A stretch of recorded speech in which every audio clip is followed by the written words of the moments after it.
جو کیونکہ آپ جانتے ہیں میں ہومیوپیتھی بھی بتاتا ہوں. سارے بچے جو آپ چاہتے ہیں کہ یہ ڈاکٹر بنے، یہ انجینئر بنے، یہ سی اے کرے اور یہ 95+ رہے، تو ان سب کے لیے یہاں میں بتاؤں گا، کسی بھی آسان کام بتاؤں گا. بعض کا بچہ کہتا ہے میں نے بادام یا چھوارے نہیں کھانے، کھجور نہیں کھانی. ان کے لیے پھر کیا کرنا ہے کہ ماں باپ کسی ہومیوپیتھی اسٹور پہ چلے جائیں. سستی دوائی ملتی ہے، 150-200 روپے کی ملتی بھی نہ، 2 مہینے ختم نہیں ہوتی. کالیفاس 6X، کالیفاس 6X میٹھی گولیاں لینی ہیں. یہ بچے کو 4 گولیاں صبح شام کھلانی ہیں. اس کا کوئی سائیڈ افیکٹ نہیں. جب دماغ کام نہ کرتا ہو، ذہن فوکس نہ ہوتا ہو، ذہن بکھر جاتا ہو، چیزیں بھول جاتی ہوں، یہ 4 گولیاں صبح شام کھلانی ہے. اس سے بچے کے دماغ اور یادداشت طاقتور ہوتی ہے، آسانی سے پڑھتا ہے. روحانی یہاں کیا کرنا ہے، ایسے بچوں کو ماں کو چاہیے کہ سورہ علم نشرہ، اگر پانی پہ سورہ علم نشرہ 11 بار دم کر کے پلائیں.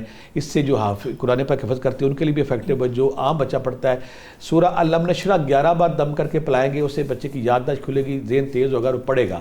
اور تیسری بات ہے، اگر بچہ ضد کرتا ہے، یہاں یہ کچھ بچے ضد کرتے ہیں میں نے نہیں پڑھنا، اس کو علم نشرہ کے ساتھ اگر آپ سورہ نصر، سورہ اذا جاء نصر اللہ 11 بار دم کر کے پلاتے ہیں، وہ افیکٹو ہے. اب پڑھنا کیا، اگر بچے کو یاد کرا دیں تو کیا بات ہے.